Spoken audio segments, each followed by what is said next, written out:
كان دفاع جيد من عبد الله حيدر. على العموم الكرة تخرج، حيازة من الحد النهائي. علي حاتم نقل الكرات إلى حسين علي، تصويب ضاعت على حسين علي المرشدي الذي قدم أداء جيد في المباراة السابقة. تغير في مستوى حسين علي المرشدي خاصة في نهاية المرحلة الثانية، يقدم أداء جيد أيضا في مباريات الفاينل 8 أمام الحشد. كرة بحيازة عبد الله حيدر، هل هي أولى الثلاثيات؟ ضاعت على لاعب السنتر في تشكيلة دجلة الجامعة لتتحول ليفي برادلي الام في اللقاء السابق. تصل إلى علي حاتم، كرة ايربول ضاعت على اللاعب علي حاتم. تبقى الحيازة للكناري. كرخ بالهجوم، ايزيا هامنز ممكن ياخذ تصويبه من الداون تاون، لاعب خطير جدا. هامنز بول هاندنج، ستيب باك، محاولة بلوك شوت رائع جدا، حلوة من عبد الله حيدر. 24 سكند فيوليشن اكيد حاضرة، مخالفة انتهاء زمن الهجمة. بلوك شوت ولا اروع من عبد الله حيدر لاعب السنتر في تشكيلة فريق دجلة الجامعة الواضح امامنا بالصورة. نعم، اول اعتراض دفاعي في هذا اللقاء. كرة تتحول لزيد عادل العائد من الإصابة، نقل الكرات جيرارد ممكن بالهاند اوف. شين جيبسون صافرة تحضر، خطأ لمصلحة فريق دجلة الجامعة. هذا شين جيبسون الواضح أمامنا بالصورة، 4 ثلاثيات في اللقاء السابق. لما تحدثنا عن انتصار الكرخ في المباراة السابقة أكيد هو تحديد خطورة اللاعب شين جيبسون، لاعب شوتينج جارد على مستوى عالي. هذا الخطأ بعد السكرين. كرة تعود زيد عادل، زيد نقل الكرات بيكو كاتش اند شوت، ضاعت الكرة. جود بوكس اوت من علي حاتم، تنظيف المناطق الدفاعية ومن ثم التفكير الهجومي. حسين علي البول فيك، الدخول بلوك شوت ثاني من عبد الله حيدر. نوت ان ماي هاوس عبد الله حيدر. هذا الأداء الدفاعي العالي جدا، تحمل المسؤولية الآن. حقي النجم يوجه لاعبيه، سلسلة قوية جدا تجمع الفريقين. ماذا سيحدث في لقاء اليوم؟ حيازة مع فريد رعدي، فريد درايف بطريقة صعبة جدا، محاولات، يبقى الريباوند الهجومي مع فريد لكنها تنقطع من بيكو عنصر الخبرة، لاعب الجارد، لاعب منتخبنا الوطني، أيضا متواجد في كتيبة فريق دجلة في هذا الموسم. كرة مع زيد، درايف ممكن، ضاعت الكرة، ضاعت على اللاعب زيد عادل موسى. المباراة سريعة جدا منذ البداية. كرة ومحاولة بالإنسايد، علي حاتم ناقص شوت. نقطتين أولى للاعب السنتر، اللاعب اللي يمتاز بالاعتراضات الدفاعية. تحدث أكيد عن علي حاتم، خبرة كبيرة، 40 سنة عمر هذا اللاعب. أول تقدم باللقاء لمصلحة الكرخ، ممكن التعويض. دجلة الجامعة، بيكو أخذ السكرين من عبد الله، نقل الكرات إلى جيرارد، 1 على 1، التصويب، ضاعت الكرة. ريباوند الهجومي لكن صافرة تحضر، خطأ حاضر في هذه اللحظات.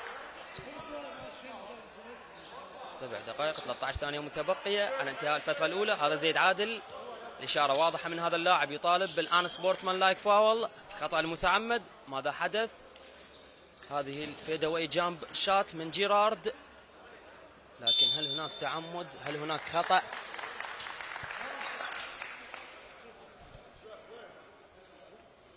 حكام اللقاء يتوجهون مباشرة للفيديو تشيك، مشاهدة الحالة الأخيرة.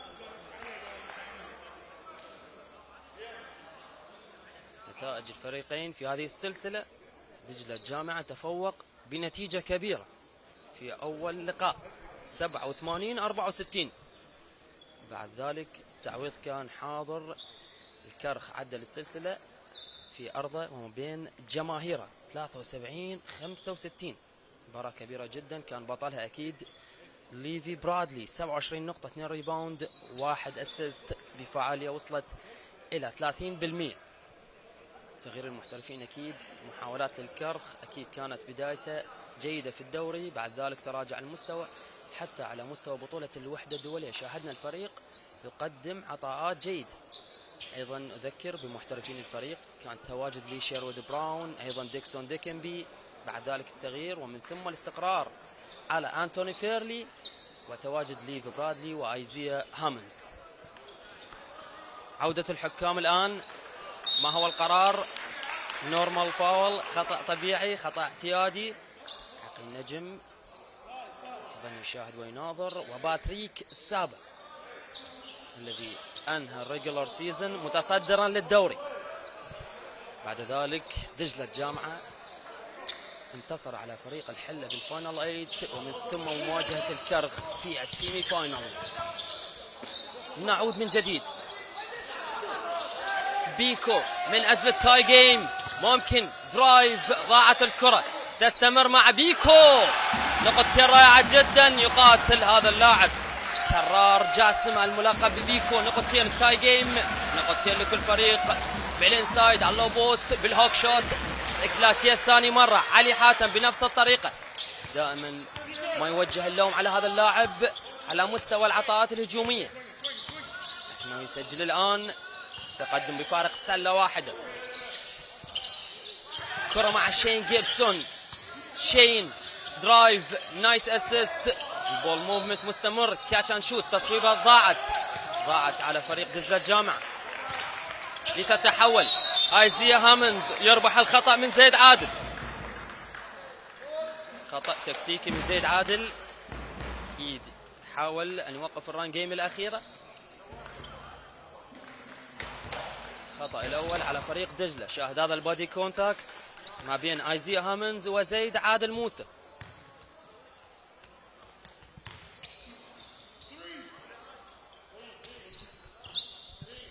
كرة مع ايزيا هامنز. بوزيشن الكناري. محاولات الى فريد. قدم مباراة جيدة. المباراة السابقة تحدث محاولة لاستعادة المستوى من فريد رعدي الذي عانى كثيرا منذ بداية الموسم. راح نشاهد يقدم عطاءات جيدة في هذا اللقاء.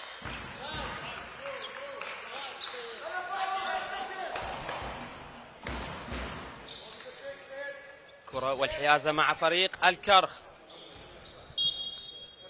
من الحد النهائي. ادخال للكرة. علي حاتم. نقل الكرات الى ليفي برادلي.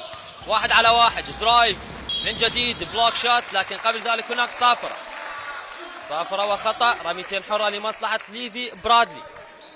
هذا الواضح امامنا بالصورة. مباشرة راح نشاهد على خط رميات الحرة. شاهد اب اند اندر. محاولات اكيد. باتريك سابا غير راضي. هذا ليفي برادلي الأولى بنجاح. 29 سنة، مترين هو 1 سنتيم طول هذا اللاعب، 95 كيلوغرام. تجارب أكيد السابقة جامعة نورثرين الأمريكية وأونر ثوسس القبرصي. أكيد قدم إضافة جيدة هذا اللاعب للكناري منذ قدومه. 6-2 النتيجة. تقدم لمصلحة الكرخ. رميتين ناجحة لليفي برادلي. نسب مرتفعة لهذا اللاعب على خط رميات الحرة. نعود من جديد. بيكو بول فيك. نايس شات لكنها ضاعت. ثاني المحاولات.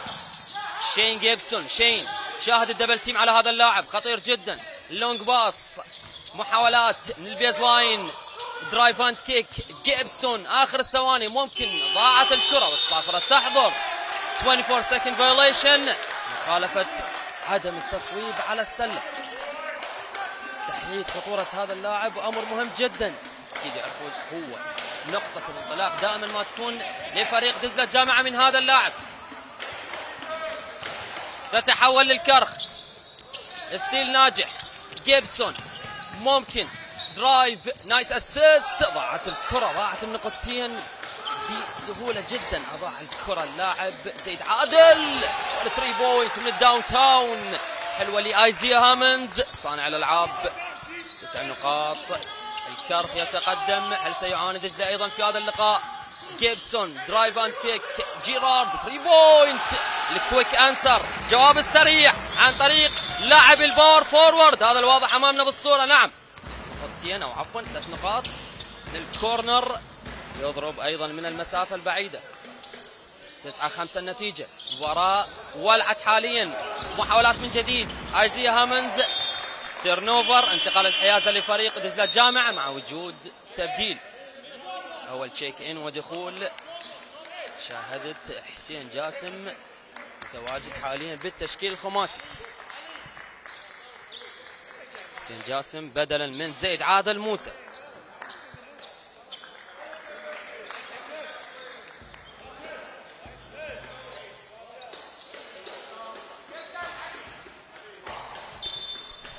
أفضل المسجلين إلى غاية الآن علي حاتم 4 نقاط.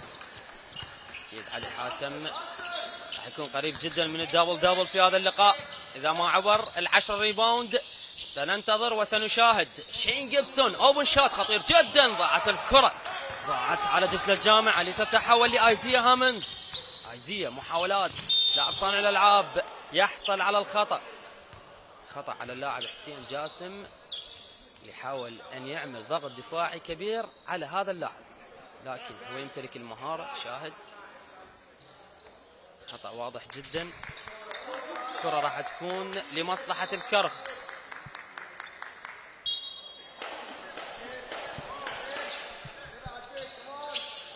محاولة صافرة تحضر، خطأ لمصلحة ليفي برادلي.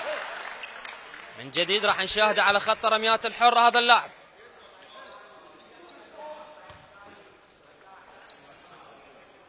هذه الإعادة بعد إدخال الكرة، أخذ تصويبة سريعة جدا والخطأ من جيرارد تيرن جونيور. غضب شديد أكيد على القرار التحكيمي من باتريك سابا. أولى الرميات بنجاح.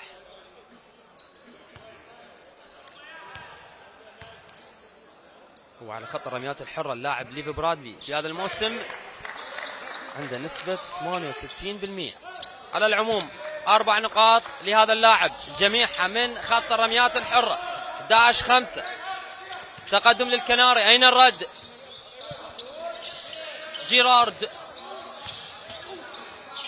جيرارد محاولات بالإنسايد. نايس فيك يربح الخطأ أيضا. خطأ ورميتين حرة لمصلحة شين جيبسون. هذا الواضح أمامنا بالصورة.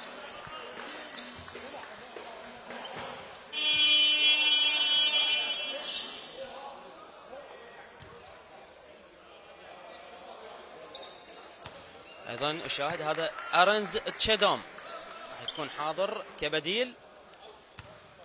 خطأ لمصلحة جيرارد، عفوا نعم هذا جيرارد تيرن جونيور.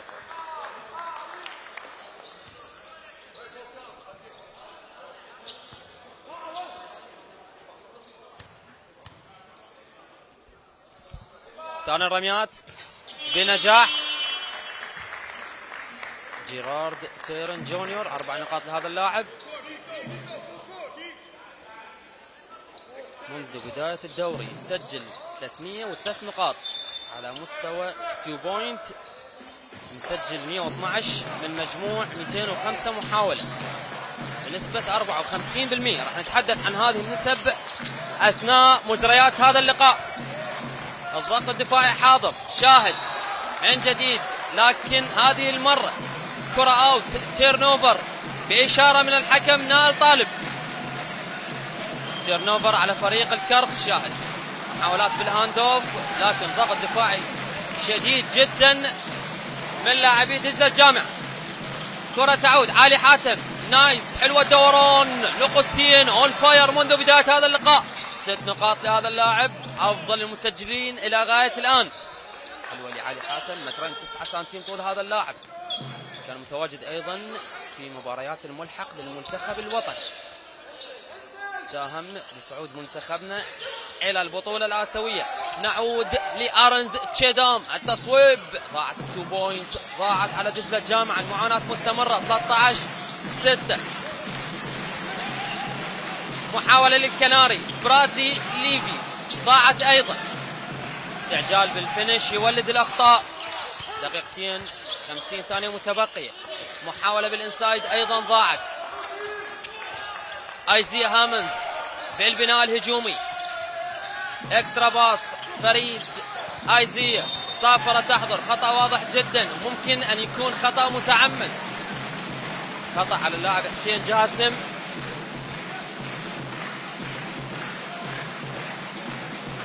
النجم يتحدث أيضا مع حسين علي، وهذا حسين جاسم مباشرة تو شوت لمصلحة اللاعب آيزيا هامند. الأولى ضاعت.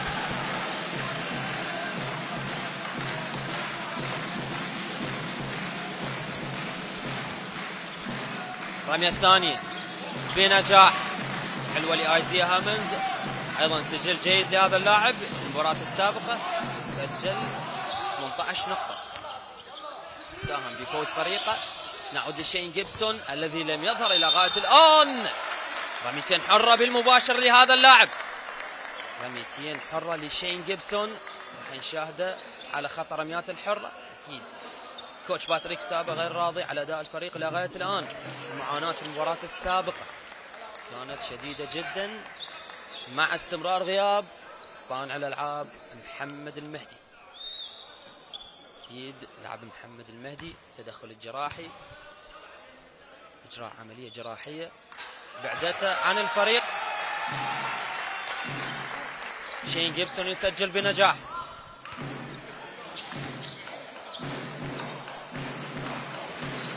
الثانية أيضا حلوة يا شين مع فرحة جماهير دجلة الجامعة الحاضرة في قاعة الشعب الدولية للمؤازرة.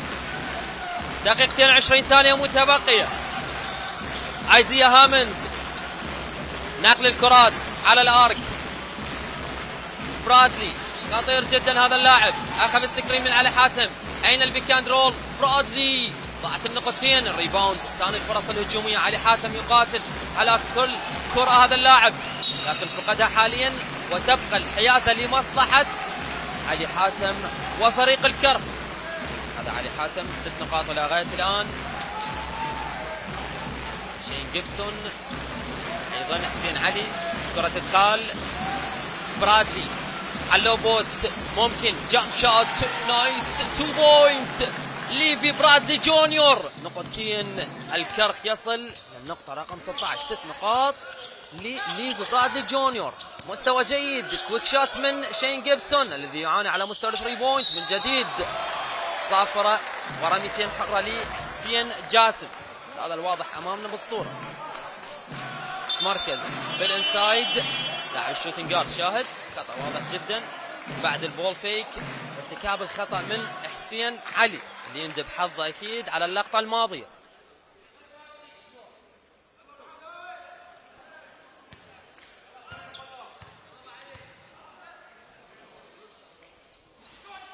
الاولى بنجاح. حلوة يا حسين، متر و85 سنتيم طول هذا اللاعب، 25 سنة. هذا اللاعب من إنتاجات المدرسة التخصصية في بغداد، تولد 2000. يسجل الثانية أيضا، 2 من 2 على خط رميات الحرة. لاعب شوتنج جارد على مستوى عالي، أكيد يمتلك أيضا ستايل تصويب رائع جدا. فارق 6 نقاط حاليا. آيزيا هامنز خطير جدا هذا اللاعب، ممكن 1 على 1 ان يخلص لك هذه الهجمه ب3 بوينت. كره بالانسايد، علي حاتم نايس فيك، يحاول يحصل على الخطا. رميتين حره لعلي حاتم، اون فاير منذ بدايه هذا اللقاء، قدم اداء جيد. الخطا كان على اللاعب ارنز توماس تشيدام. تبديل حاضر ايضا في تشكيله الكوتش عقيل نجم. خروج آيزيا هامنز ودخول لأنتوني فيرلي.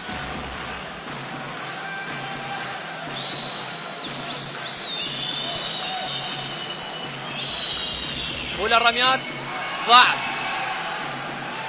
هذا علي حاتم دائما ما يتكلم عليه الجمهور على الإشكالية الهجومية، قدم لك تقريبا 50% إلى 60% عطاء هجومي، لكن هو بالدفاع 100%.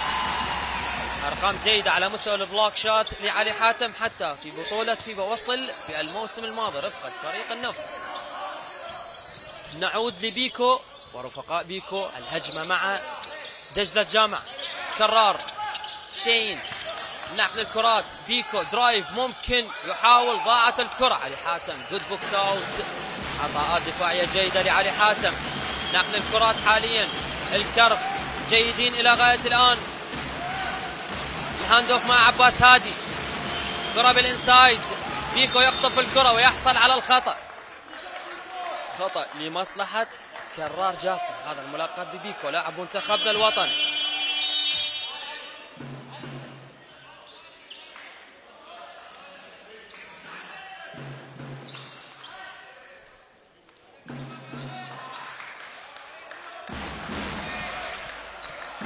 إذن كرار بيكو على خط رميات الحرة. خروج لعلي حاتم في هذه اللحظات. بيكو أولى الرميات بنجاح. حلوة يا كرار. متر و90 سنتيم، 33 سنة عمر هذا اللاعب.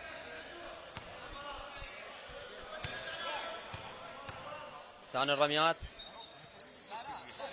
ضاعت على اللاعب بيكو لتتحول للكرم.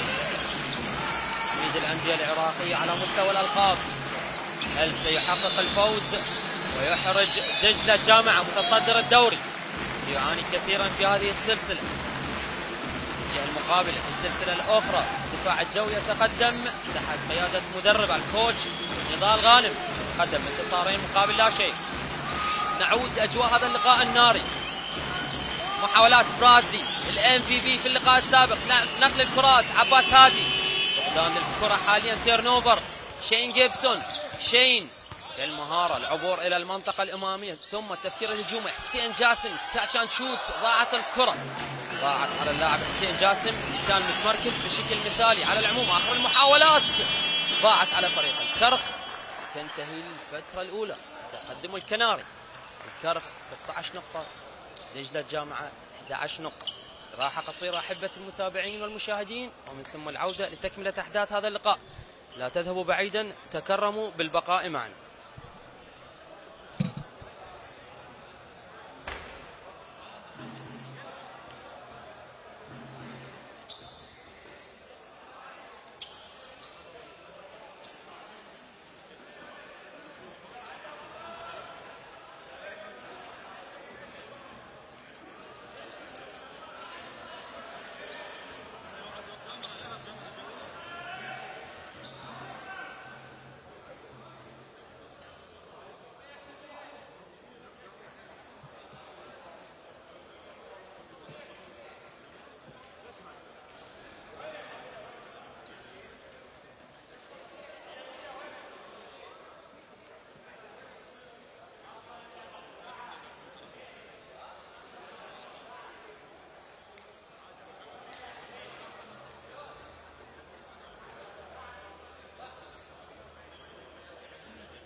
مرحبا بكم من جديد احبتي متابعي ومشاهدي قنوات شبكة الاعلام العراقي. العودة لتكملة احداث هذا اللقاء الساخن جدا في قاعة الشعب الدولية.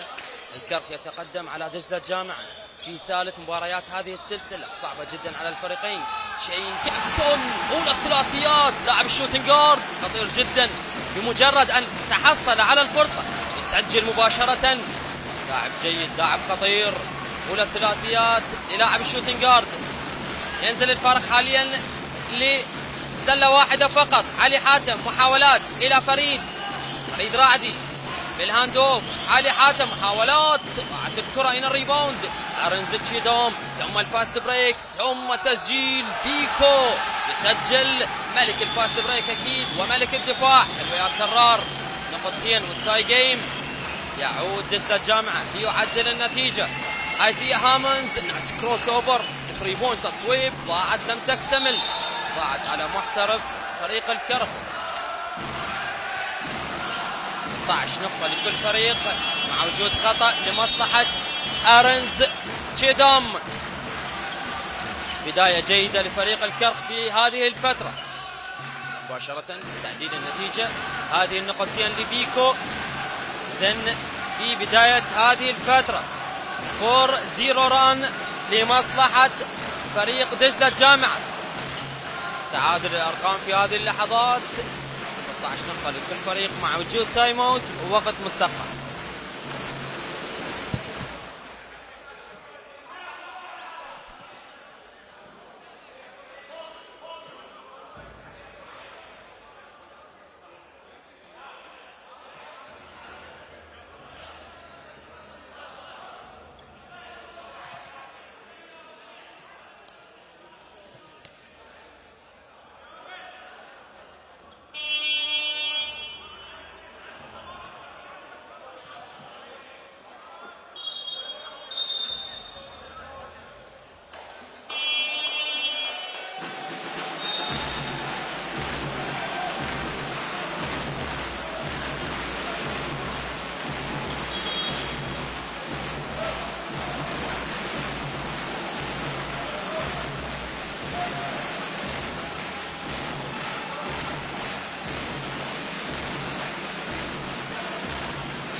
نعود من جديد أحبة المتابعين والمشاهدين، تكملة أحداث هذا اللقاء بعد انقضاء زمن التايم اوت. شين جيبسون يسجل في بداية هذا الكوارتر. هل هي الانطلاقة لهذا اللاعب؟ سنشاهد سنتابع. أرنز تشيدوم على الارك يحاول نقل الكرات في الانسايد، نايس اسيست والفينش حاضر بإمضاء من كرار بيكو. نايس اسيست من أرنز توماس تشيدوم، شاهد نولك باص والتمركز حاضر، حلوة لكرار بيكو. تقدم لدجلة الجامعة، دجلة يعود، فريد رعدي التصويب ضاعت، أين الريباوند؟ علي حاتم يقاتل على كل كرة هذا اللاعب من جديد على 3 بوينت أيضا حسين علي. ويا حسين أولى الثلاثيات لهذا اللاعب اللي يعتبر أيضا هو نجم اللقاء السابق وأحد العناصر المهمة لقادة الكرك للفوز على دجلة الجامعة في ثاني لقاءات السلسلة. تعود الهجمة لمصلحة دجلة الجامعة. شين جيبسون، شين يحصل على الخطأ، محاولات للدبل تيم أنتوني فيرلي وفريد رعد. شاهد سقوط اللاعب هذا ايزيا هامنز، السلامة لهذا اللاعب. للقطة الإعادة شين جيبسون، غضب شديد، رياكشن حاضر من المدرب اللبناني باتريك سابق.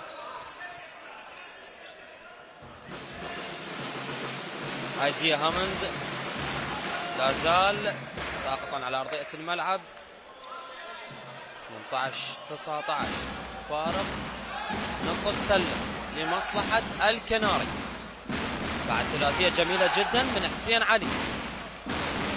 تبديل مزدوج ايضا حاضر في تشكيلة الكرك، عباس هادي وبرادلي سيعودون الى تشكيل الخماسي. في اللقطة شين جيبسون استعمال قانوني للمرفق،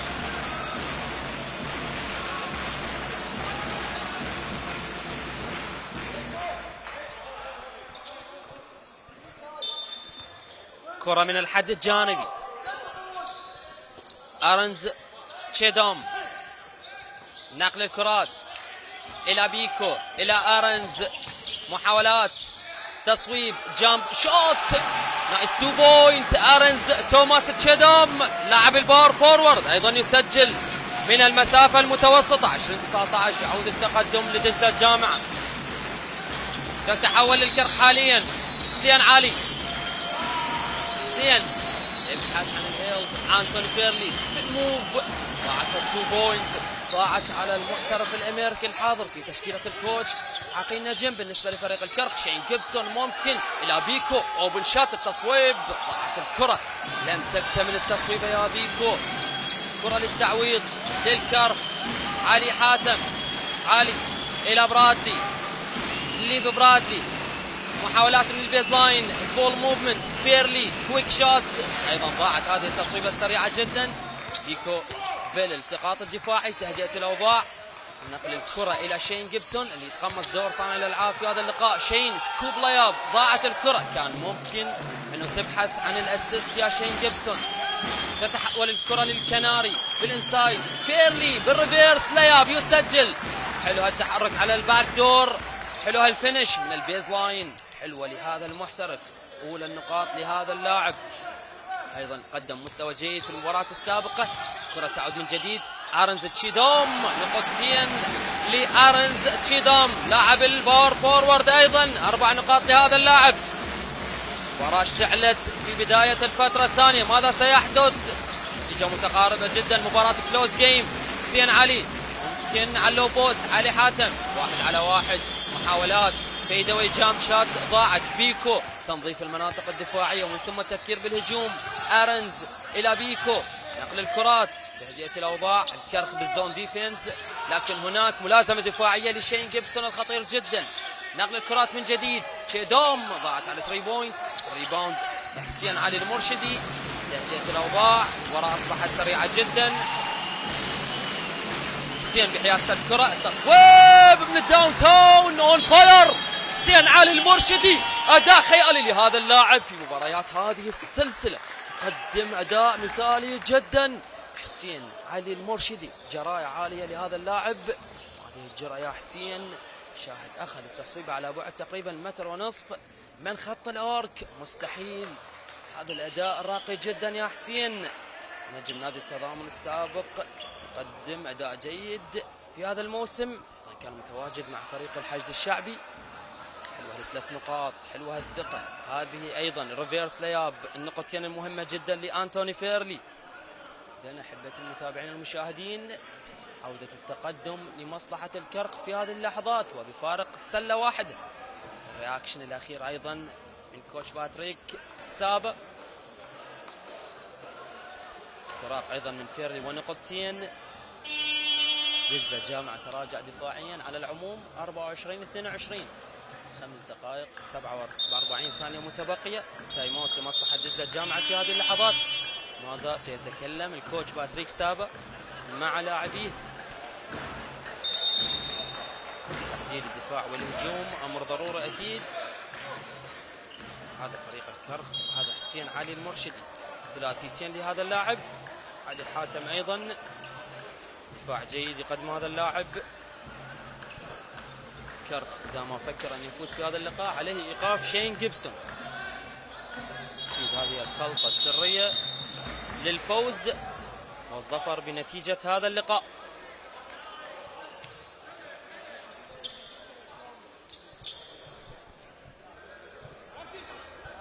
24-22 تقدم الكناري. العودة بعد التايم اوت.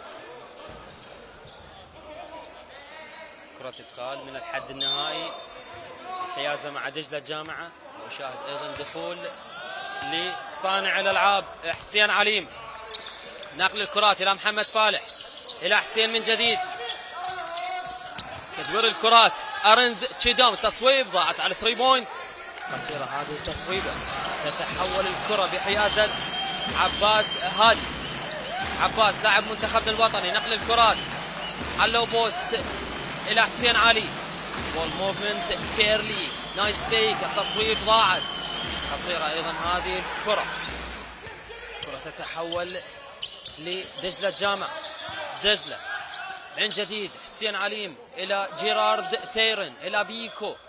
نقل الكرات على الارك. ارنز تشيدوم. محاولات بالانسايد. جيرارد. بلوك شوت رائع جدا من علي حاتم. دفاع جيد من كتيبة الكوتش عقيل نجم مع وجود صافرة في هذه اللحظات. هل هناك ووكينج فايوليشن؟ هل هناك مخالفة مشي على اللاعب فيرلي؟ ما هو القرار التحكيمي؟ الحديث ما بين الحكام احمد رافد ونائل طالب. اذن شاهد هذه الاعاده. هل غير ارتكاز اللاعب ليف برادلي؟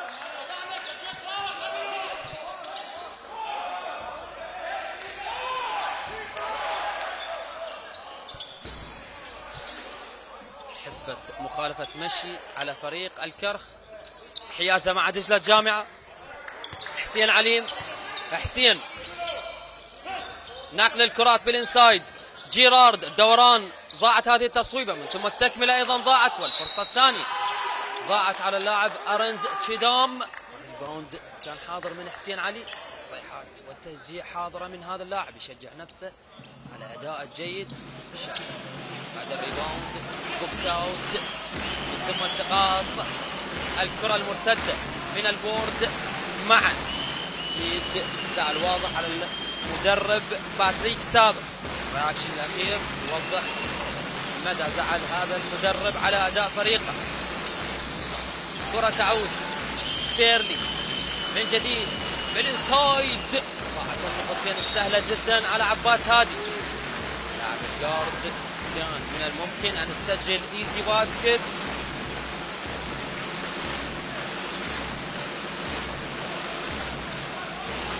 أفضل المسجلين إلى غاية الآن في هذا اللقاء بيكو ب7 نقاط، وعلي حاتم 6 نقاط. هذه الإحصاءات إلى غاية الآن. كرة من الحد النهائي. برادلي خطير جدا هذا اللاعب. ليفي برادلي جونيور، نايس فيك، الدخول، سكوب لياب، نقطتين. حلوة المهارة الكبيرة اللي يمتلك هذا اللاعب، حلوة الثقة أيضا، فاصل مهاري جيد ونقطتين. 26-22. ماذا عسى أن يفعل دجلة الجامعة؟ هناك ثلاثية في هذه الهجمة. محمد فالح ممكن تصويبة سريعة جدا، ضاعت على 3 بوينت. حسين علي في كل مكان حاضر بالريباوند. الأوضاع التفكير الهجومي، ماذا سيحدث؟ عباس هادي إلى أنتوني فيرلي بيهايند ذا باك، فاصل مهاري، بول هاندينج، نقل الكرات. علي حاتم من جديد، ضاعت النقطتين على لاعب السنتر لتتحول. حسين عليم ممكن بالران جيم كيك دبل اوت. شاهد نقل الكرات، ارنز تشيدام جامب شات، لكن غير رايه. محمد فالح نقطتين.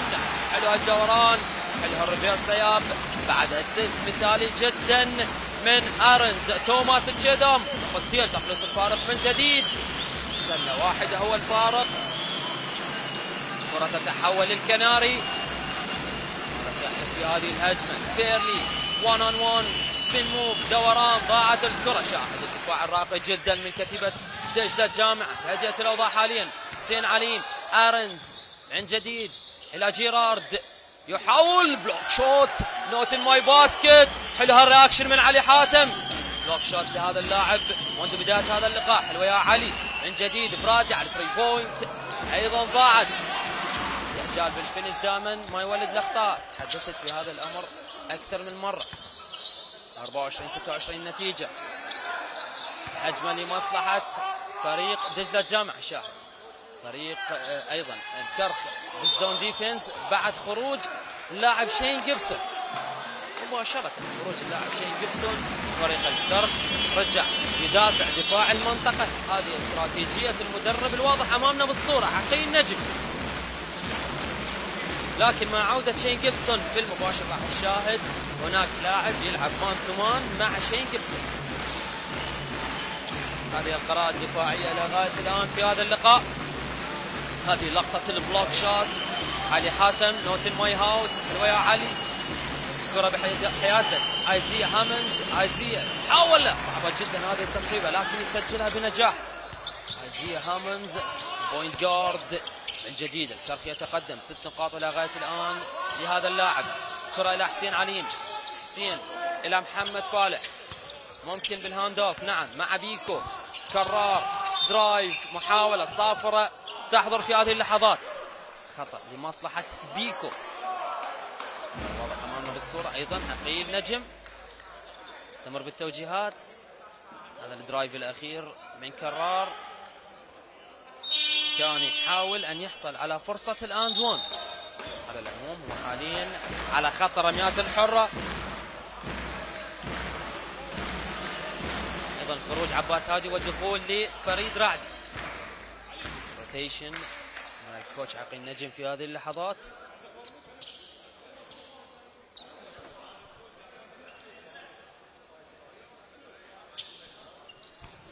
رمية حرة لبيكو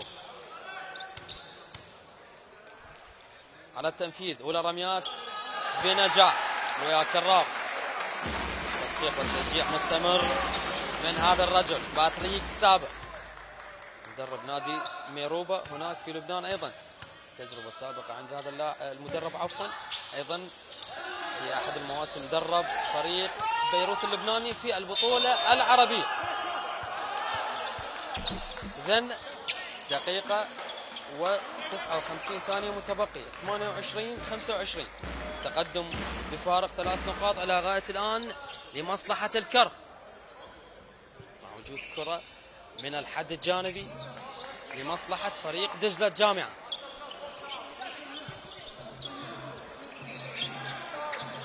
اكيد مسح الارضيه امر مهم جدا لتجنب الاصابات.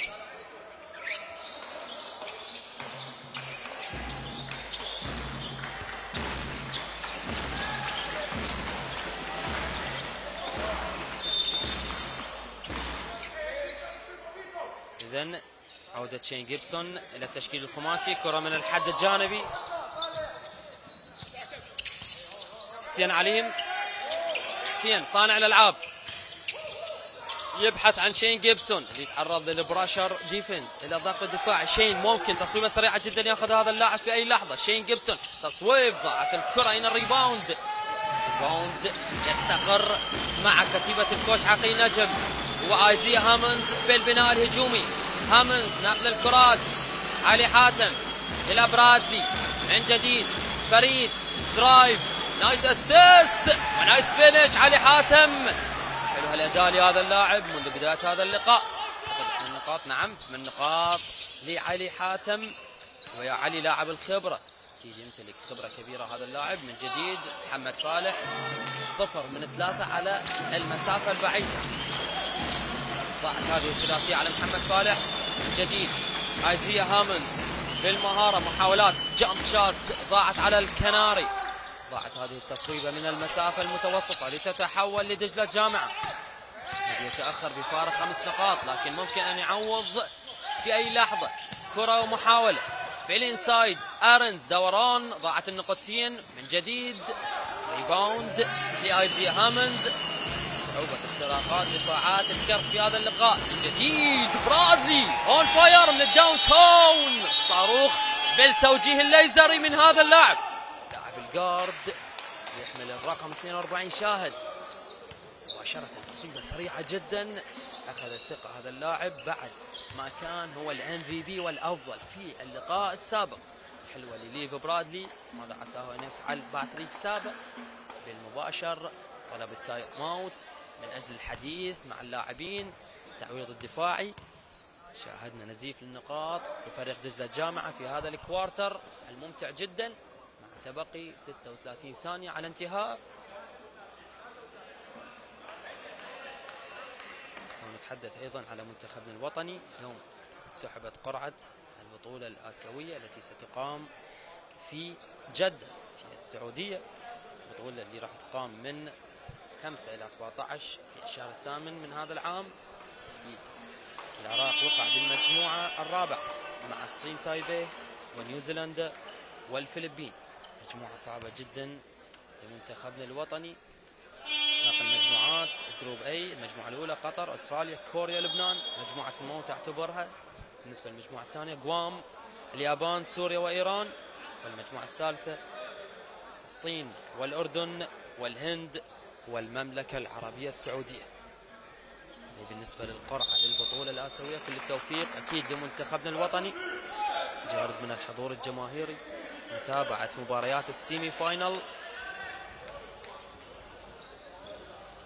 شاهد أيضا دخول لي اي تي، هذا عبد الله طارق أطول لاعب في الدوري العراقي.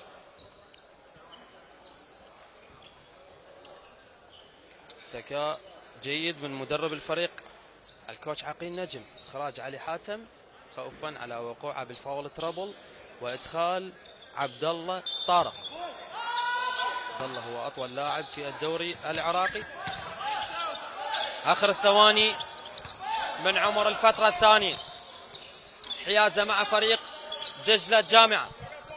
ارنز توماس ناقل الكرات، حسين عليم. حسين يتعرض الى ضغط دفاعي شديد جدا الكرة تبقى بحيازته. هذا حسين عليم تولد 2000، 25 سنة عمر هذا اللاعب. كرة من الحد الجانبي.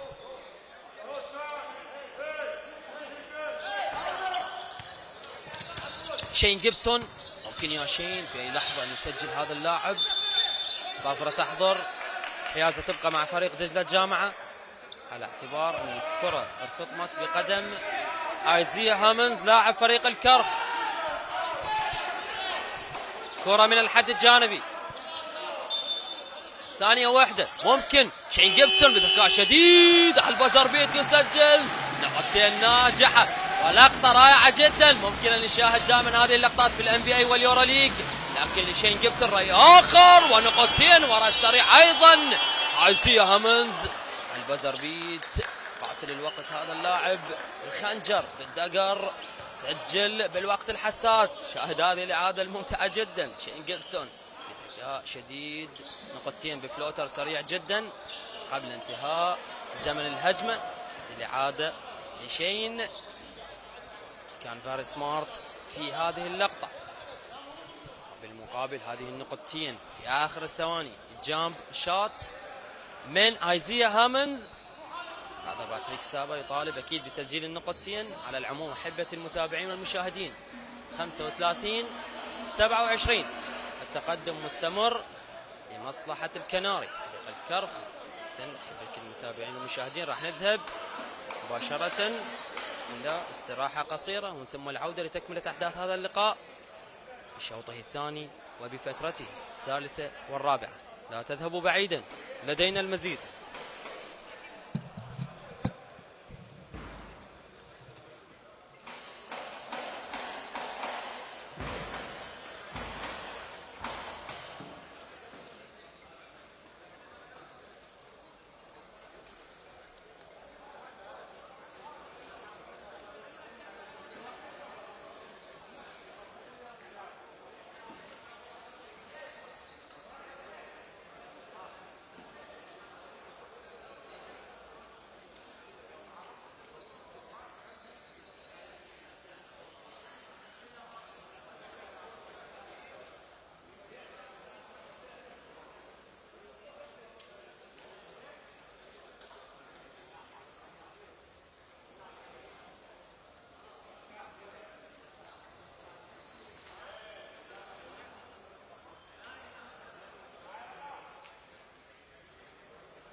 مرحبا بكم من جديد احبتي متابعي ومشاهدي قنوات شبكة الاعلام العراقي. العودة لتكملة احداث هذا اللقاء، بداية الفترة الثالثة من الشوط الثاني. كرخ يتقدم على دجلة جامع، فارق جيد الى غاية الان. كوارتر اول وثاني ساخن جدا بين الفريقين. المباراة الثالثة في سلسلة الفاينل فور، ماذا سيحدث في هذه الفترة؟ البدايات والحيازة مع فريق الكرخ. برادلي من جديد التصويب، ضاعت على 3 بوينت من الريباوند. جيرارد بالسكاي تايم، الطيران الاخير، حلو الريباوند لكن يفقد الكرة.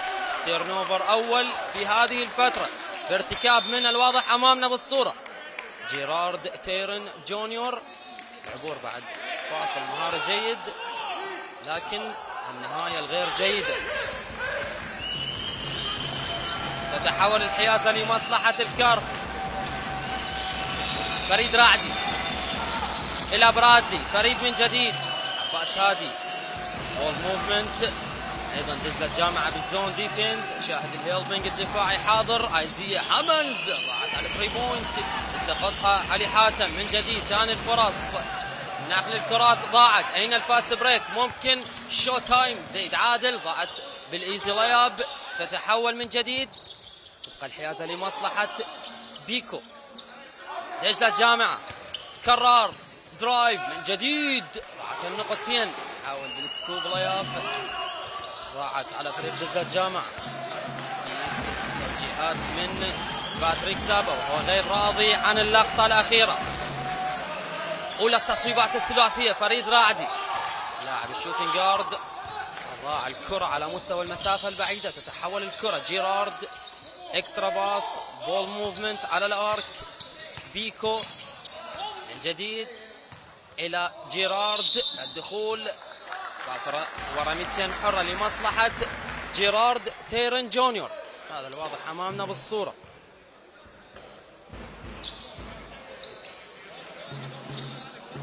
راح نشاهد اللاعب جيرارد تيرن جونيور على خط الرميات الحرة.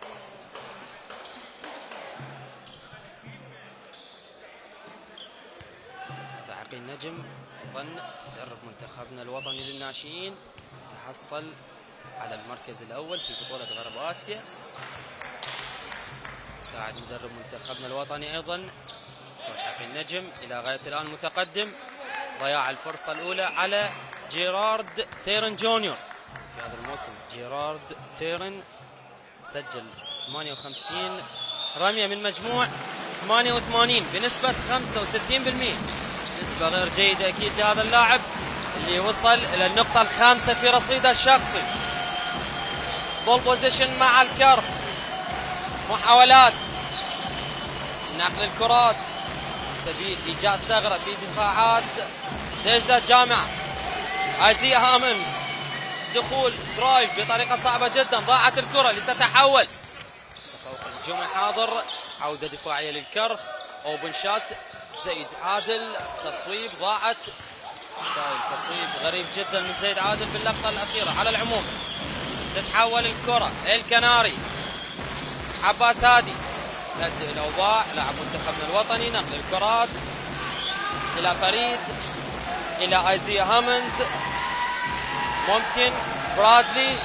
آخر الثواني لازم تصويب في هذه اللحظات. ضاعت الكرة، ضاعت على فريق الكرخ. خطأ حاضر أيضا، هل هو الخطأ على اللاعب علي حاتم؟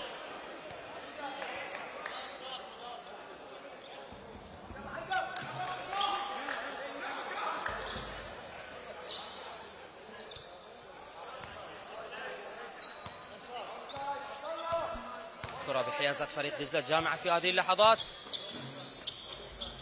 عبد الله حيدر بالهاند اوف، زيد عادل الى بيكو بالانسايد. جيرارد جامب شوت، نقطتين رائعة جدا، تصويبة ناجحة لمحترف فريق دجلة جامعة جيرارد تيرن جونيور المحترف الامريكي. نقطتين، فارق اصبح 5 نقاط. ماذا سيحدث في هذه الهجمة؟ اين الرد؟ كناري، ايزيا هامنز على البيز لاين، درايف، نقل الكرات، صفرة تحضر، تيرن اوفر، انتقال الحيازة لمصلحة دجلة جامعة. بداية جيدة لفريق دجلة في هذه الفترة، دفاع جيد، النجم يستمر بالتوجيهات، جرب الذي يحاول كسر العقدة لعبوره لمرحلة النصف نهائي. كرة ومحاولة من جديد، زيد عادل لاعب عنده الكثير، انتظر منه مستوى أقوى، أيضا ضاعف النقطتين. الريباوند علي حاتم، التهدئ ونقل الكرات ليفي برادلي جونيور، أفضل لاعب في اللقاء السابق. التصويب ضاعت على 3 بوينت، ضاعت على المحترف الأمريكي لتتحول لجيرارد. درايف يحاول، ضاعت النقطتين. الصفرة تحضر في هذه اللحظات، انتقال الحيازة لمصلحة فريق الكرخ، هذا هو القرار التحكيمي. ضياع الكرة والدرايف الأخير على اللاعب جيرارد تيرن جونيور. تتحول مع لاعب الجارد عباس هادي، نقل الكرات ممكن على اوبن شوت. عباس هادي، محاولات برادلي على الباك تو باك، ضاعت الكرة أيضا. رميتين ثلاثية ضايعة على هذا اللاعب، ثلاثية ثاني مرة. تتحول من جديد شين جيبسون بالفلوتر، طريقة صعبة جدا بالتصويب، ضاعت الكرة. ريباوند الكناري، ممكن زيادة الفارق. ايزيا هامنز اوبن شوت، ضاعت الكرة. ريباوند بيكو شين جيبسون، شين خطير جدا هذا اللاعب، يحصل على الخطأ. شين ماركو جيبسون لاعب نادي النفط سابقا، الواضح امامنا بالصورة، 39 سنة عمر هذا اللاعب.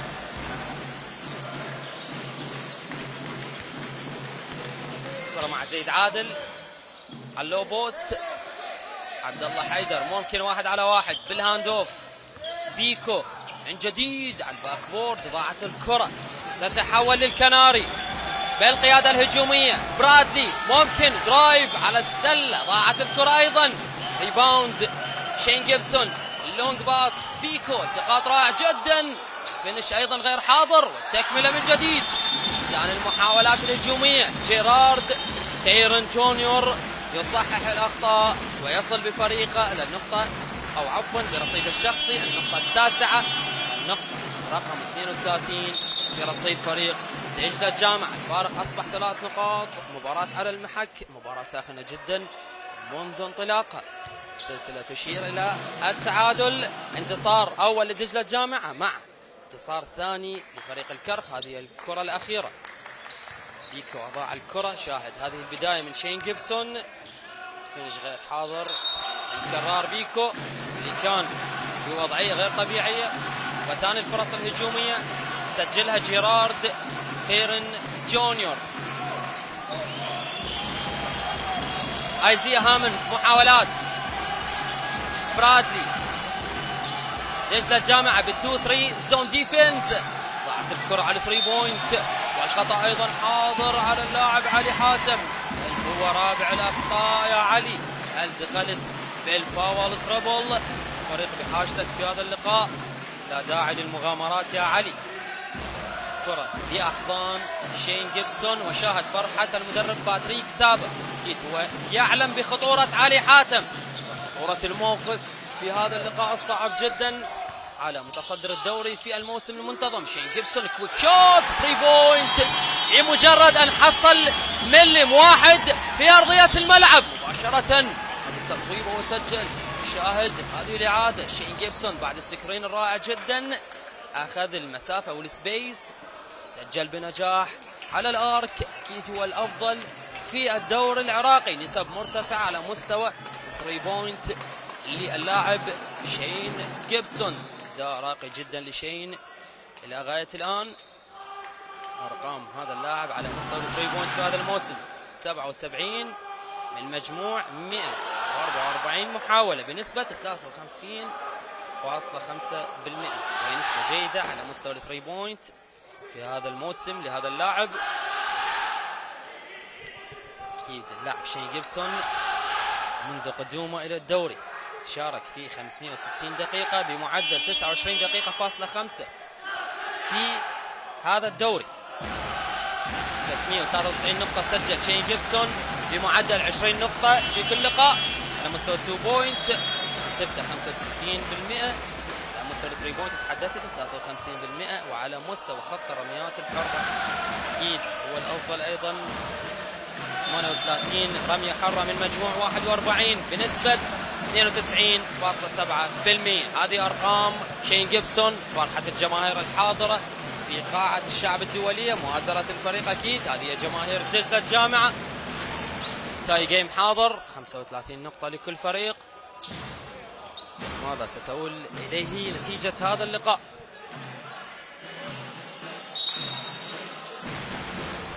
الشرطة يعاني، القيثارة يعاني في السلسلة الأخرى، يتأخر أمام الدفاع الجوي في 2-0. الدفاع الجوي يلتفت إلى المسابقة الغرب آسيوية حاليا في بطولة فيبا وصل، سيقابل اليوم في تمام الساعة 10:15 فريق الرياضي اللبناني هناك في قاعة نهاد نوفل في بيروت. نعود لأجواء هذا اللقاء. جيرارد يسجل، ضاعت الكرة، تكملة حاضرة. عبد الله حيدر، حلو التمركز أسفل السلة، الفرحة حاضرة أيضا على الجماهير. تقدم يعود لمصلحة فريق دجلة. الليد حاليا بفارق سلة واحدة. أين التعويض؟ أين الريباوند؟ قرار التحكيمي بقاء الكرة بحيازة فريق الكرخ. شاهد التسويق والتشجيع من باتريك سابق. مهمة صعبة جدا لفريق دجلة الجامعة في هذا الموسم، حتى إذا ما انتصر في هذه السلسلة سيقابل الدفاع الجوي أو الشرطة. إذن فاينل فور ممتع جدا. نعود للكناري. رشيد عماد بالإنسايد، عباس هادي، صافرة تحضر انتهاء زمن الهجمة. دفاع مثالي جدا. شاهد مصطبة الاحتياط فريق دجلة الجامعة، تشجيع مستمر لابيكو. تبادل الادوار والهيلبنج الدفاعي حاضر في كتيبة الكوتش باتريك سابا في هذا اللقاء. هل سيزيد الفارق في هذه الهجمة؟ زيد عادل موسى، درايف من جديد، ضاعت الكرة، تتحول 2-1، تفوق هجومي من جديد. برادلي يحاول يحصل على الخطأ، رميتين حرة ليفي برادلي جونيور، هذا الواضح امامنا بالصورة. خطأ على اللاعب عبد الله حيدر.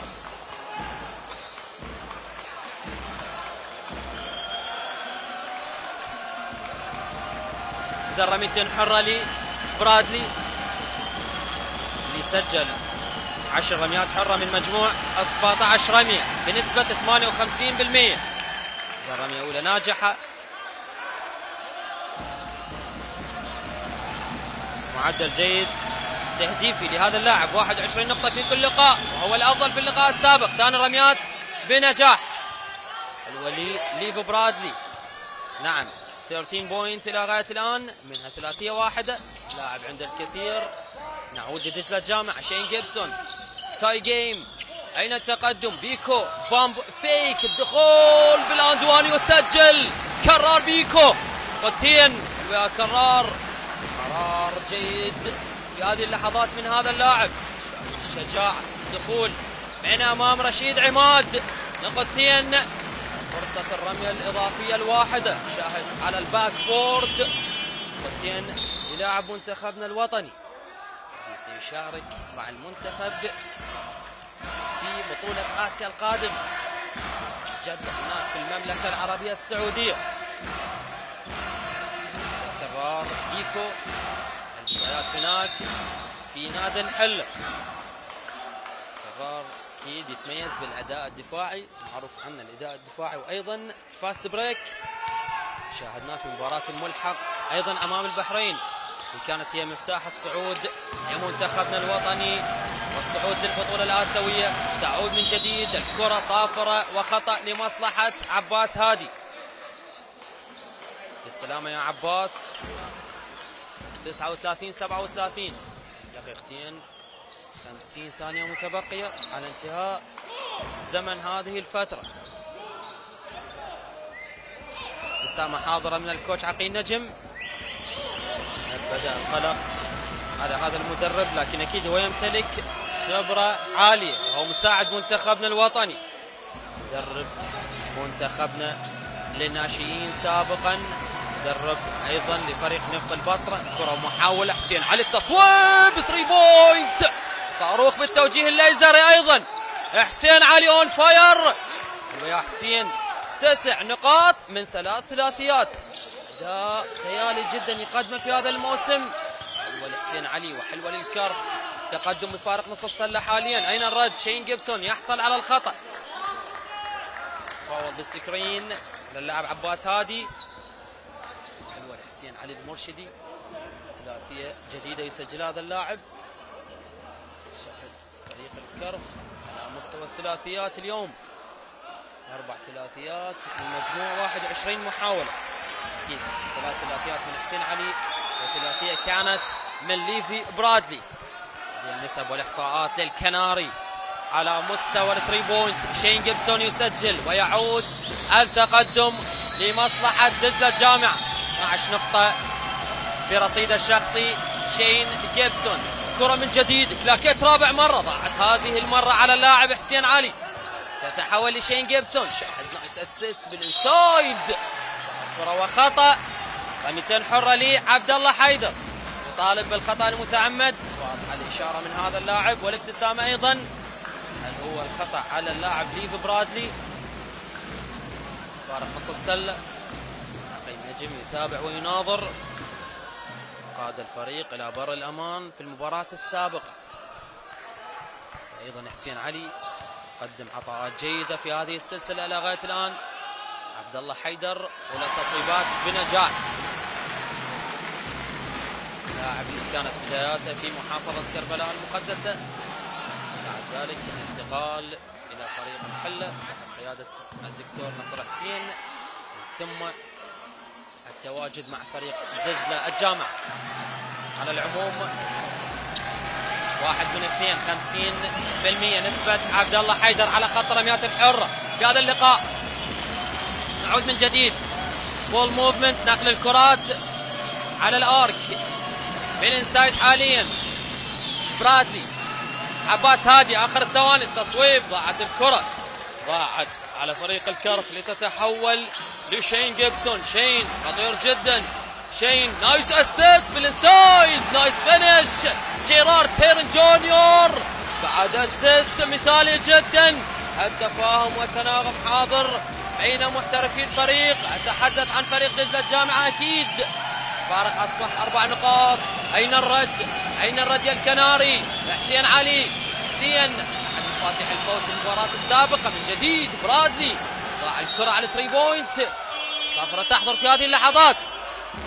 رياسة تبقى لمصلحة الكرخ، هذا هو القرار التحكيمي. شاهد عبد الله حيدر يتحدث مع الحكم ومع المدرب. يمكن ان تتجنب هذه الاحاديث يا عبد الله حيدر كي تبتعد عن الاخطاء الفنيه.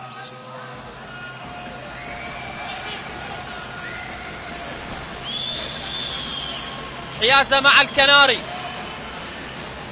اكثر الفرق تتويجا لقب الدوري العراقي للمحترفين منذ بدايته موسم 79-80. 13 لقب بخزينه الكناري. كره ومحاوله، فيرلي شاهد الدبل تيمينج على هذا اللاعب انتوني، دوران، ضاعت الكره، صافره وخطا، ورميتين حره لانتوني فيرلي. هذا الواضح امامنا بالصوره.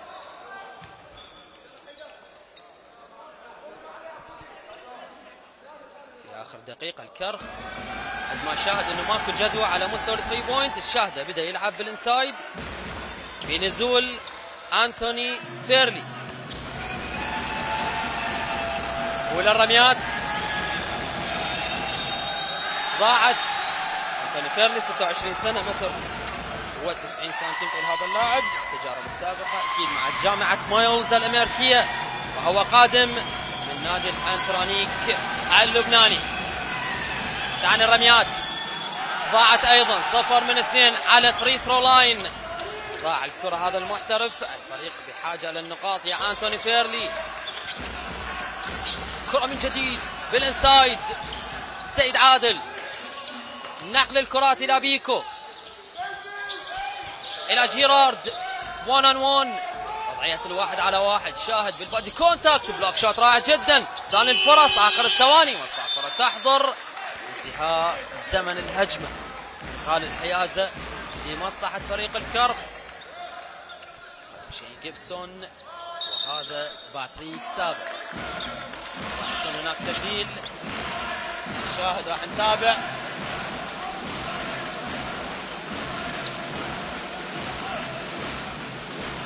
مؤازرة مستمرة من الجماهير الحاضرة في مدرجات قاعة الشعب الدولية للألعاب الرياضية هنا في العاصمة العراقية بغداد. أفضل مسجلي هذا اللقاء لغاية الآن ليف برادلي جونيور 13 نقطة. هذه اللقطة البلوك شوت نوت ماي هاوس أكيد على طريقة أنتوني فيرلي. ويا أنتوني دفاع جيد. كرة للكرخ. الحيازة نقل الكرات على الارك. فريد كويك شوت 3 بوينت. حلوة يا فريد. الدخول بأجواء هذا اللقاء الآن. فريد رعدي يبصم من المسافة البعيدة. أولى الثلاثيات وأولى النقاط لهذا اللاعب. رجعنا إلى فارق النصف سلة. ماذا سيحدث في هذه الهجمة؟ شين جيبسون ممكن الكرة في أي مكان وأي زمان. ضاعت الكرة على شين جيبسون. محاولات للتكملة بالإسلام دانك. ضاعت الكرة. تتحول عباس هادي. عباس إلى برادلي. ممكن يبحث عن الهيلب. شاهد الدوران بالكرة. نايس اسيست. آخر الثواني من جديد. صافرة وانتهاء لزمن الهجمة أيضا. انتهاء زمن الهجمة وأيضا انتهاء زمن الفترة الثالثة. بتقدم فريق دجلة الجامعة بفارق نصف سلة. دجلة الجامعة 44-43 للكرخ. استراحة قصيرة ومن ثم العودة لتكملة أحداث هذا اللقاء. لا تذهبوا بعيدا أحبة المتابعين والمشاهدين، لدينا المزيد.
عودة من جديد أحبتي المتابعين والمشاهدين. تكملة أحداث هذا اللقاء. بداية الفترة الرابعة، فترة الحسم. فارق نصف سلة لمصلحة دجلة الجامعة. معدل تهديفي غير جيد للفريقين، وهذا ما يدل أن هناك دفاع قوي من الفريقين. البداية مع دجلة الجامعة في هذه الفترة. شين جيبسون محاولات. شين نايس فيك. الدوران 2 بوينت بطريقة صعبة جدا. مالها غير شين جيبسون لاعب الشوتنج جارد. زاد الفارق لمصلحة دجلة الجامعة. الفارق أصبح 3 نقاط. ممكن الرد. رشيد عماد إن أند أوت. ضاعت الكرة. ريباوند عبد الله حيدر. تهدئة الأوضاع. تفكير بالهجوم الآن. شين جيبسون نقل الكرات. شين ممكن في أي لحظة أن يسجل هذا اللاعب الخطير جدا. كرة لزيد عادل. زيد ضغط دفاعي من رشيد عماد بالإنسايد. له التمركز لكن ضاعت الكرة فكرة جيدة لكن تنفيذ خاطئ بين عناصر فريق دجلة جامعة. تيرن اوفر، انتقال الحيازة لمصلحة الكرخ. شاهد هذه اللقطة الأخيرة، لقطة التصويبة الناجحة لشين جيبسون. ويا شين نقطتين رائعة للمحترف الأمريكي. نعود، تصويبة ضاعت أيضا على برادلي، ضاعت أيضا على المحترف الأمريكي الآخر في تشكيلة فريق الكرخ. زيد عادل في الصناعة الهجومية حاليا. زيد بالانسايد، جيرارد تيرن جونيور، تستقر الكرة مع الكرخ. التفوق الهجومي أنتوني فيرلي، صافرة حاضرة. هناك كرة قفز جامبول، هذه الإشارة من الدكتور علي سموم. الاعتماد على السهم الموجود على طاولة التحكيم.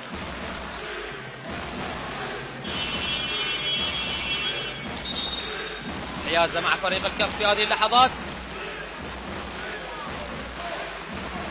عودة برادلي وعلي حاتم إلى التشكيل الخماسي. هذا أيضا ايزيا هامنز.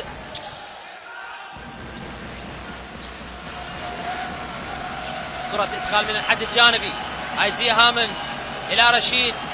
شاهد نقل الكرات بسرعة من جديد، أيضا ضاعت على مستوى المسافة البعيدة، ضاعت على لاعب الشوتنج جارد فريد رعدي اللي يملك فقط ثلاثية واحدة إلى غاية الآن في هذا اللقاء. كرة لعبد الله حيدر من جديد، درايف يسجل. حلوة الحركة من عبد الله حيدر، قطع واخترق من البيز لاين بعد اسيست من شين جيبسون. يسجل بنجاح. نقطتين سريعة لمصلحة دجلة الجامعة، 48-43. أين الرد؟ ايزيا هامنز إلى علي حاتم، رشيد عماد إلى برادلي. علي حاتم درايف اند كيك، تصويب 3 بوينت. ضاعت الكرة، ضاعت على اللاعب رشيد عماد. التقاط الريباوند من دجلة الجامعة. شاهد تهدئة الأوضاع، خبرة كبيرة لشين جيبسون محترف الفريق. شين جيبسون، محاولات على 3 بوينت ضاعت. كان الفرص تستمر لمصلحة دجلة الجامعة بطل كأس العراق. محاولات في هذه السلسلة من أجل الفوز والتقدم بانتصارين.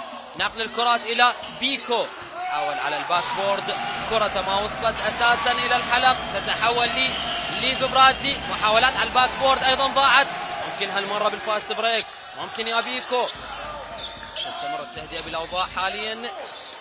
بالإنسايد جيرارد، محاولات للتمركز، ضاعت الكرة وبالفينجر تيب بأطراف الأصابع يسجل جيرارد تيرن جونيور. خطين سريعة لهذا اللاعب، يصل إلى النقطة رقم 13. تصل جيد إلى غاية الآن. الوصل إلى الدبل دبل. سنشاهد الإحصاءات وأعطيها لكم أحبة المتابعين والمشاهدين. الكرخ يتأخر بالنتيجة بعد أن كان متقدم في بداية هذا اللقاء. كرة لأيزيا هامنز، تيرن اوفر، فقدان للكرة. دفاع ولا أروع ولا أجمل من كتيبة دجلة الجامعة في هذه اللحظات مع عودة حسين علي المرشدي. هل راح ينقذ حسين فريق الكرخ في الدقائق المتبقية؟ أيضا نشاهد عودة حسين عليم إلى التشكيل الخماسي. محاولات التدوير بمركز صانع الألعاب في فريق دجلة الجامعة بعد غياب محمد المهدي.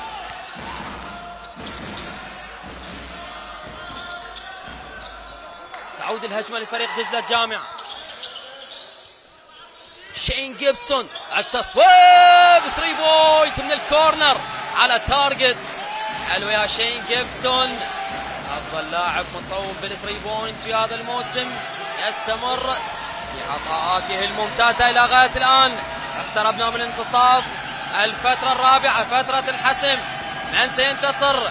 الفارق حاليا 10 نقاط. أنتوني فيرلي، شاهد الدفاع، شاهد الكفاح على كل كرة من جيرارد تيرن جونيور. صعوبة تسجيل فريق الكرخ في هذه اللحظات. هذا حسين علي أحد الحلول المهمة. هجمة مع علي حاتم، آخر الثواني ممكن فيرلي في الهجمة في هذه اللحظات. صفرة تحضر 24 second violation. لن يصوب فريق الكرخ خلال 24 ثانية. انقلبت الآية والأمور على فريق الكرخ بعد أن كان متقدم. دفاع جيد لفريق دجلة الجامعة في بداية هذه الفترة أثمر عنا تقدم بفارق 10 نقاط إلى غاية الآن، لكن الوقت لا زال طويل جدا بالحكم على نتيجة هذا اللقاء. كرة ومحاولة، عبد الله حيدر بالهاند اوف، جيبسون كاتش اند شوت 3 بوينت، ايضا صاروخ بالتوجيه الليزري من جديد، شاهد الابتسامه، ارقام كبيره لهذا اللاعب من المسافه البعيده. وشين جيبسون اكيد هو رمانه الميزان في فريق دجلة الجامعه، اون فاير ايضا شين جيبسون، معدل تهديفي جيد ايضا في هذا اللقاء. شاهد نسب هذا اللاعب على مستوى الثري بوينت نسب جيده ايضا. نجم يعاين الأضرار، ماذا سيحدث؟ 13 نقطة الفارق. هذه الإعادة الكرة الأخيرة، هذه كرة ايزيا هامنز.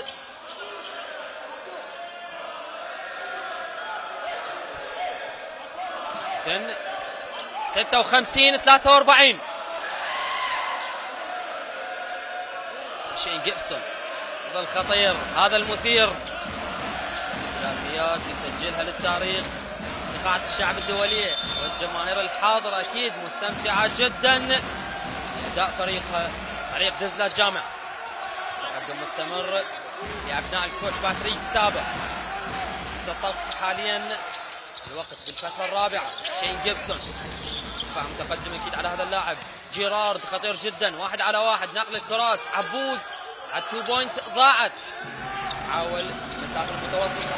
فيرلي ممكن يحصل على الخطأ، اعتقد انه هناك فوشات لهذا اللاعب.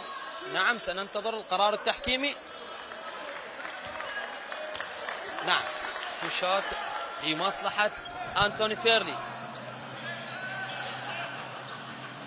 للإعادة مباشرة أخذ الخطوات، نعم أخذ الخطوات وارتكب الخطأ على هذا اللاعب.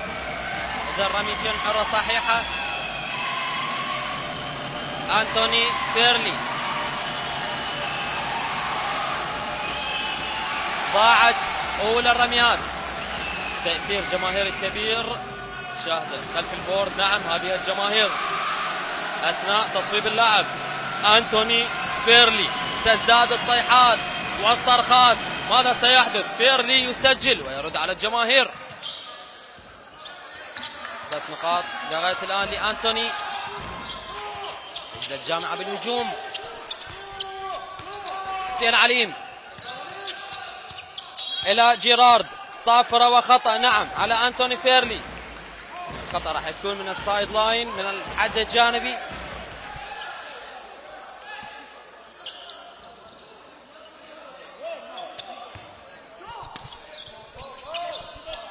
كرة إدخال، محاولات بالإنسايد، سلام دانك، لعبة التياكوف من الخيال. جيرارد تيرن جونيور يمتع ويقنع. شاهد بعد التقاط الاسيست، طيران والانفجار حاضر في سلة فريق الكرخ. يا طيران حلوة للاعب جيرارد، او عفوا نعم جيرارد تيرن جونيور. روتين شاهد الجام، سكاي تايم، شو تايم. نعم الصيحات حاضرة والتشجيع ما بينه وبين بيكو. 58-44. دجلة يتقدم والكرخ يتأخر. جيرارد على التصويب، ضاعت فرصة الآن دون. تنتقل الحيازة للكرخ. أين الرد؟ الكناري أنتوني فيرلي، جامب شات، نقطتين سريعة جدا لهذا اللاعب. يصل رصيد فريق الكرخ إلى النقطة رقم 46. الوقت لا زال طويل جدا قبل انتهاء الفترة الرابعة. تحدث عن 4 دقائق 5 ثواني، ممكن أن يعوض الكرخ في أي لحظة. جيرارد جونيور بالفلوتر يسجل على طريقة نجم نادي برشلونة السابق، نجم المعتزل خوان كارلوس نافارو. 17 نقطة لمصلحة جيرارد تيرن، رصيد شخصي جيد وتهديفي لجيرارد في هذا اللقاء. شاهد الكفاح على كل كرة من لاعبي دجلة الجامعة. كرة تتحول. جيرارد تيرن يبحث عن المساندة الهجومية. محاولات لاعب الباور فورورد، نايس فيك، محاولات، ضاعت الكرة. أين الريباوند؟ بيرلي ممكن ثلاثية ترجع الفريق يا أنتوني، ممكن أنتوني إلى عباس حسين علي، تصويب كرة ايربول، صفرة تحضر. قدم اللاعب فريد رعدي كانت على الحد النهائي. انتقال الحيازة مباشرة فريق دجلة الجامعة الذي يستمر بالتقدم. الفارق هو 14 بوينت، 60-46. أداء جيد لفريق دجلة الجامعة في بداية هذه الفترة. استمرار نزيف النقاط لفريق الكرف. تأخر بالنتيجة حاليا الكوتش عقيل نجم. إذن رغبة المتابعين والمشاهدين 60-46. تقدم لدجلة الجامعة مع وجود تايم اوت ووقت مستقبل.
عدنا بعد انقضاء زمن الوقت المستقطع.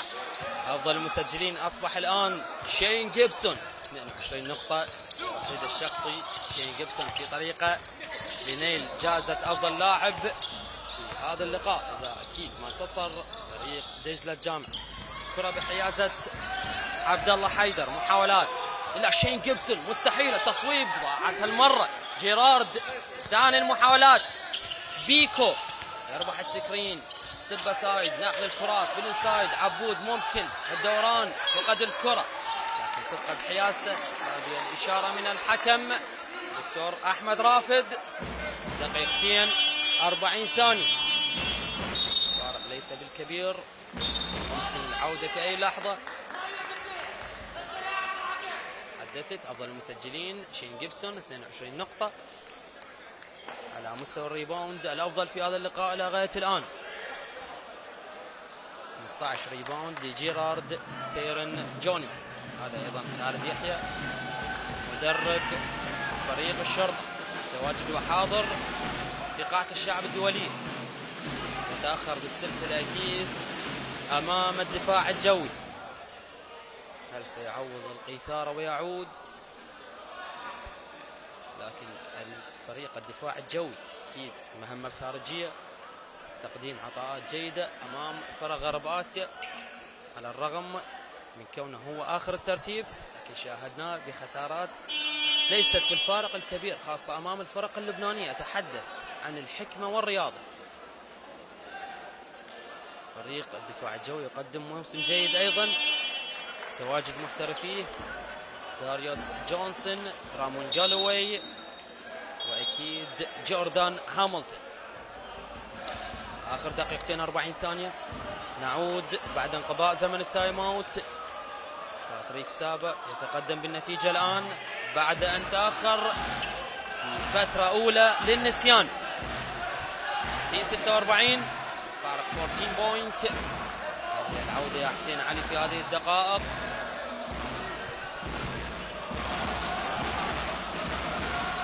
كرة إدخال دجلة الجامعة، زيد عادل موسى على التنفيذ، زيد إلى بيكو من البيز لاين، الدخول بالإنسايد، درايف أند كيك، عبود على 3 بوينت ضاعت.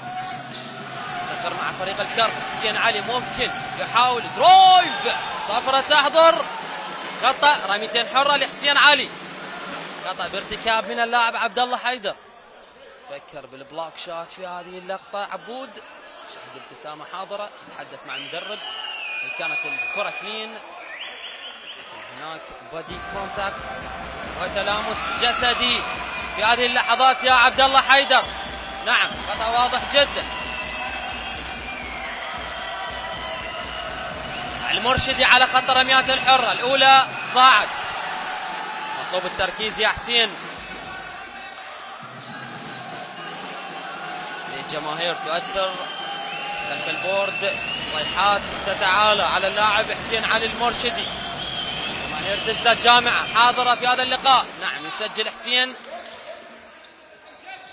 10 نقاط لهذا اللاعب، يصل إلى الدبل فيجرز في الفترة الرابعة. نعم بريس أيضا ناجح في هذه اللحظات. نشاهد حسين علي على خط رميات الحرة من جديد. رميتين حرة لحسين علي بعد اللاعب الكوتش عقيل نجم البريس والضغط الدفاعي بعد كرة الإدخال من فريق دجلة الجامعة.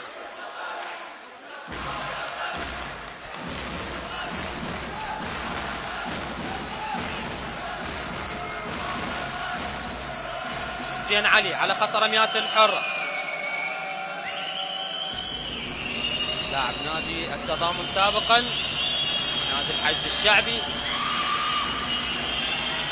ولا الرميات بنجاح.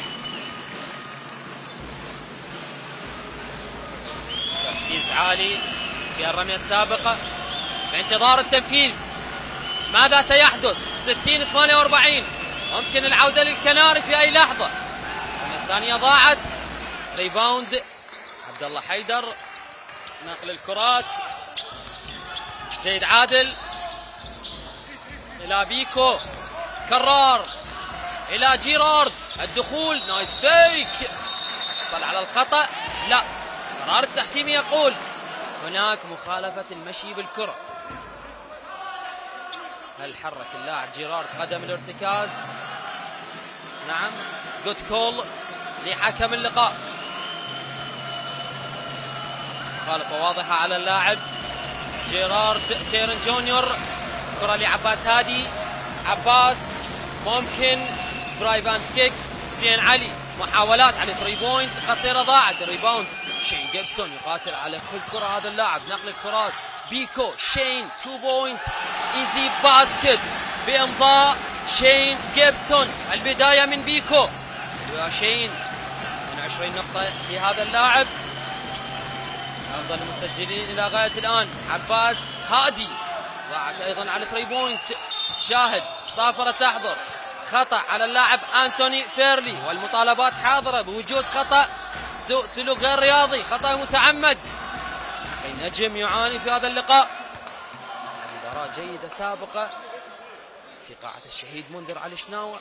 الكرخ تغلب على دجلة الجامعة وعدل السلسلة، ولكن إلى غاية الآن دجلة ينتصر وفي طريقة لتحقيق الفوز الثاني والتقدم في لقطة الخطأ الأخير.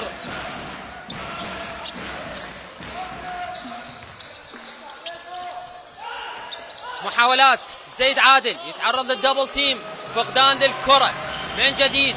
فريد رعدي يحاول يحصل على الخطأ. رميتين حرة لمصلحة فريد رعدي واضح أمامنا بالصورة. لاعب الشوتينج جارد تشكيلة الكرخ ابتسامة عبد الله حيدر. حديث ما بين كوتش باتريك سابع كادر التدريب المساعد الدكتور علي أحمد، أيضا تواجد مدير الفريق نجم منتخبنا الوطني سابقا نصير أحمد. أولى الرميات ضاعت لفريد رعدي. سيندم كثيرا ضاعت الرميات الثلاثية والرميات الحرة.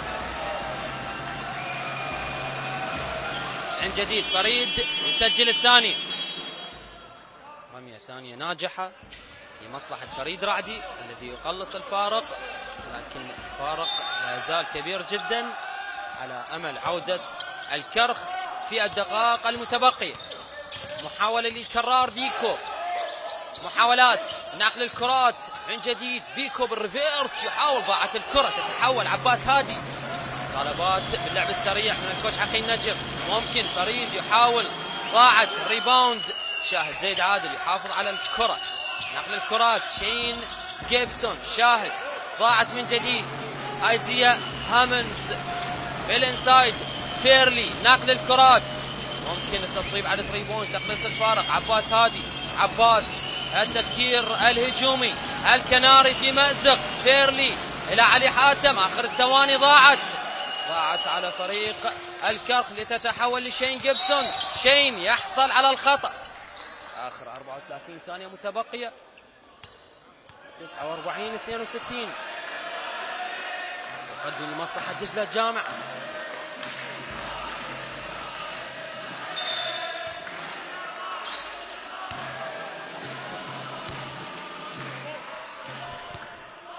باتريك سابا، المباراة إلى غاية الآن في صالحة.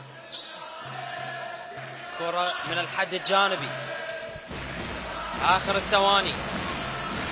جيرارد جونيور، جيرارد هل ستنتهي على الطريقة الأمريكية؟ هل ستنتهي بالفير بلاي على طريقة NBA؟ ولبي كوري آخر، نعم صافرة تحضر. انتقال الحيازة لمصلحة فريق الكرب. شاهد إشارات بيكو، مطالبات بالعودة لتقنية IRS والمطالبات بالتشالنج وتحدي القرار التحكيمي. آخر الثواني بالإنسايد بالأليوب، آخر الثواني والتسجيل عن طريق أنتوني فيرلي، لكن النقطتين ما بها أي فائدة لفريق الكرخ. يبقى استمرار التقدم لدجلة. شاهد للإعادة فيرلي، الشو تايم والنقطتين. ينتهي اللقاء الآن، الصافرة ستحضر تنهي أحداث هذا اللقاء بفوز فريق دجلة الجامعة بنتيجة 62 مقابل 51 نقطة. إذن حبيت المتابعين والمشاهدين، ألف مبروك لدجلة الجامعة وهارد لك للكرخ. فوز جيد لدجلة الجامعة يضعه بالمقدمة في هذه السلسلة بانتصارين مقابل انتصار واحد لفريق الكرخ. إذن مباراة جيدة، ألف مبروك للفريقين على هذا الأداء، لكن في النهاية النتيجة ابتسمت لمصلحة أبناء الكوتش باتريك ساب. إذن حبيت المتابعين والمشاهدين، وصلت معكم إلى نهاية التعليق على هذا اللقاء، إلى أن ألتقيكم إن شاء الله في مناسبات أخرى بعون الله تعالى. إلى اللقاء.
وإن تعددت طرق الاحتيال المالي لا تكون ضحية لأي منها. اتجنب الضغط على روابط من جهات غير رسمية وغير موثوقة على الإنترنت. لا تكون ضحية العروض المغرية في صفحات التواصل الاجتماعي. لا تشارك